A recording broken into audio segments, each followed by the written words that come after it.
So a couple of days ago, my friend Loa Bo Feng posted a video talking about EV maintenance costs, and that triggered a train of thought in me that fascinated me, because if you think about it, EVs by right should be very, very low maintenance. Why? I will prove that to you. When was the last time you had to service your ceiling fan? When was the last time you had to service your washing machine, your air conditioning, your fridge? So we have a long evidence to show that motors that run on electricity are actually very, very reliable. So why do we think that cars with motors that run on electricity to be any exception at all? In fact, if you look at the whole process, right? Because sometimes, okay, you may have to service your fridge or you may have to service your air conditioning. But notice that any sort of servicing or repair works done to fridges or aircon or any of these things, right, usually involves topping up gas, right? Cleaning the condenser. The kind of things where fluids flow through. Nothing to do with the motor. But here's the opposite catch of it also. If anything happens to the motor usually have to change one. Right? So, but the thing is this.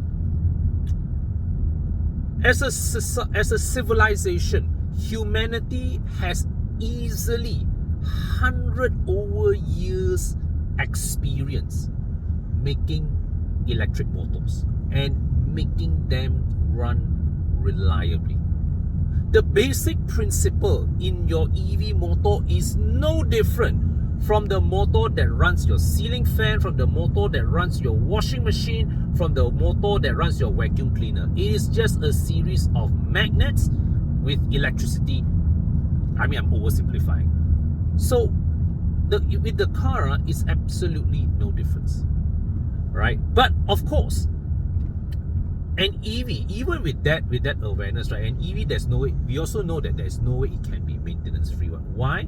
Because outside of the motor, there are plenty of other wear and tear items. What would they be? Of course, the chief would be tires. Tires in the EV would be the most expensive maintenance item. Why? Because EVs are heavier than petrol cars. They also, most of them are more powerful than petrol cars.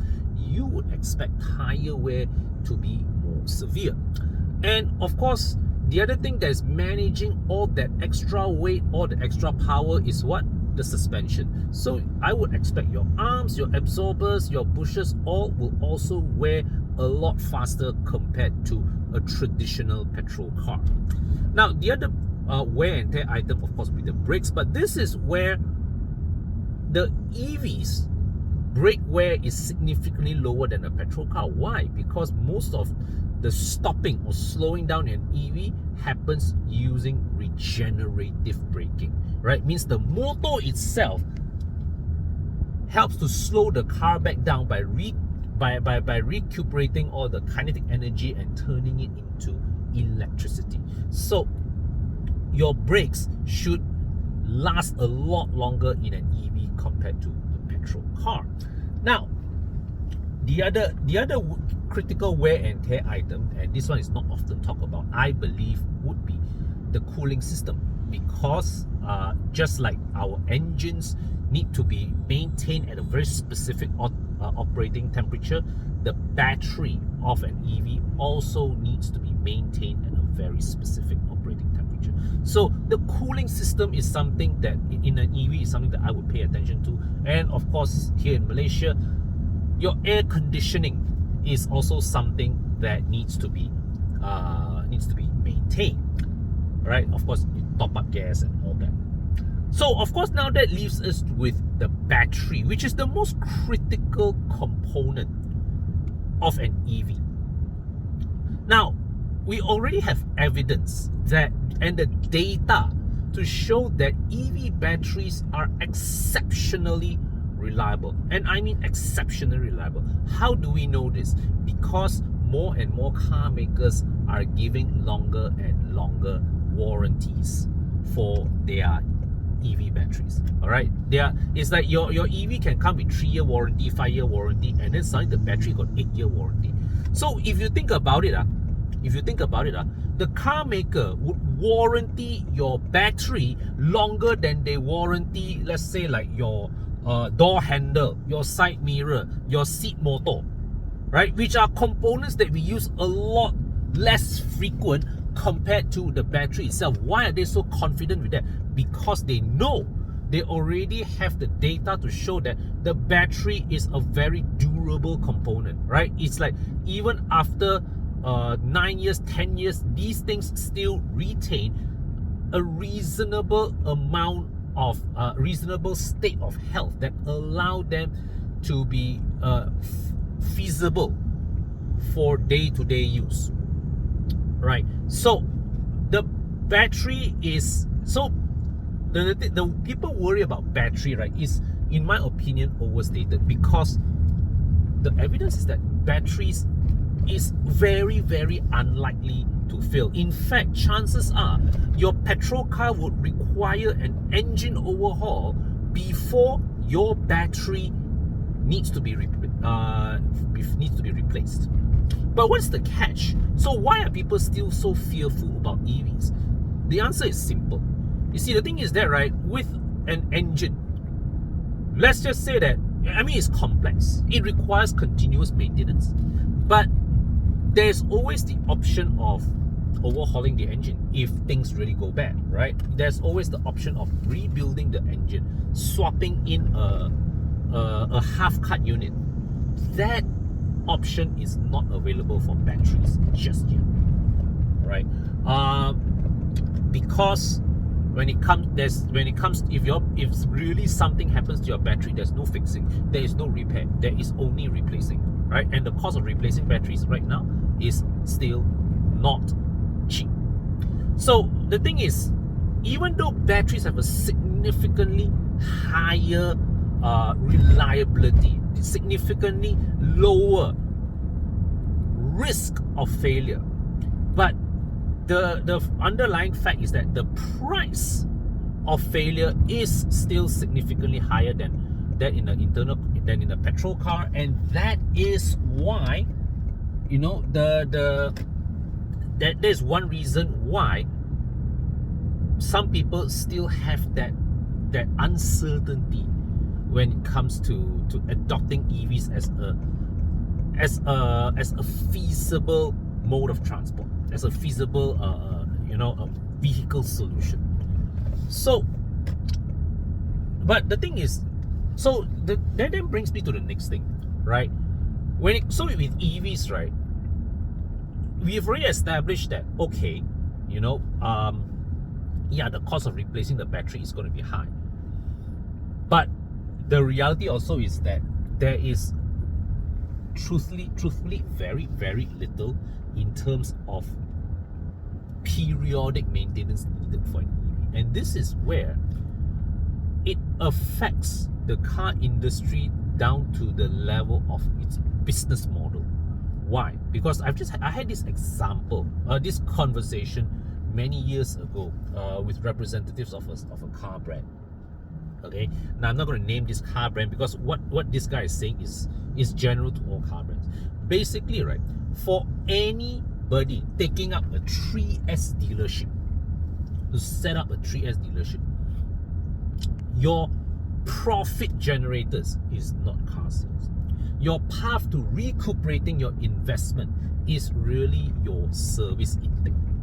Means how frequently you can bring cars back to service. Okay, and with an EV, because they're so low maintenance, they're so low on periodic maintenance, that opportunity to bring these cars back for servicing now becomes reduced. And this is where the car industry will face a challenge. How do I bring these cars back? Because let's put it this way, when was the last time you sent your phone for service?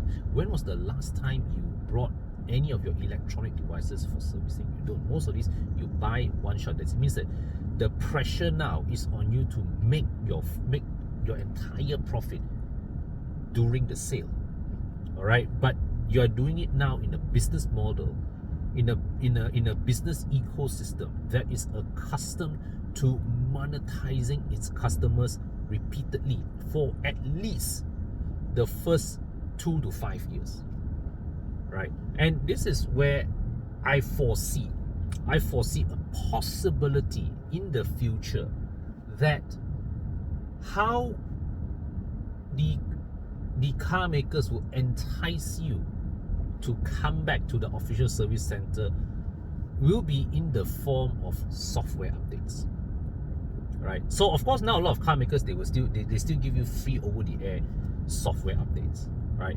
But what I believe may happen in the future is that they will still give you your free updates. Your free updates is what will keep your car moving, right?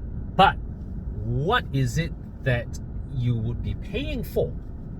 Or maybe some will just outright say, nah, you need to continue to bring your car for service into service to protect your warranty, and every time when you come in for service, we will update your software, and you will be offered the option of update softwares that upgrades your car. So let's say, for example, right now you buy an EV with, let's say, 150 horsepower, a 200 horsepower EV with 400 kilometers of range. Okay, maybe in 1 year, 2 years time, when they release a new update software that say that, oh, you know, for 1,005 ringgit, your 200 horsepower becomes 220 horsepower, and we can free up 550 kilometers of range from your car. Right? And the cycle continues. Every time when you come, when you come back, when you go for service, you can pay for your basic service, or you will be offered the option of a software performance upgrade or something like that, or unlock a certain feature a new feature in your infotainment system. Okay, that is my speculation, because the car industry business model, the whole dealership business model, is built on first making a profit, a relatively modest profit during the point of sale. But where they really make their money from is when you come back and you service your car. That is why they want to make. That's why all the 3S centers, they invest in creating a good experience. They put nasi lemak, they put the sandwiches all there for you to makan, so you keep coming back and enjoy it, right? Now, and with EVs, because there is no strict necessity for you to go back to this, because your car would still run, right?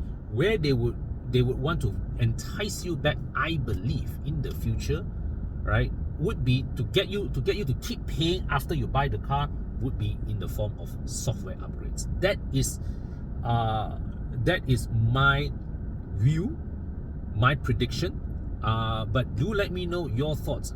Comment below, right? Especially if you are, let's just say that if you are an EV owner right now, okay, and we know that EVs, the car makers release updates very, very fast. So let's just say that you bought an EV today, and a month and 6 months later, the car maker released a new model. But 1 year later, right, you go back to the service center say, hey, sir, for an extra 2,000 ringgit, we can upgrade your car to the same level of performance as the new one. Would you pay that money? Let me know down below, and I look forward to see you in the next video.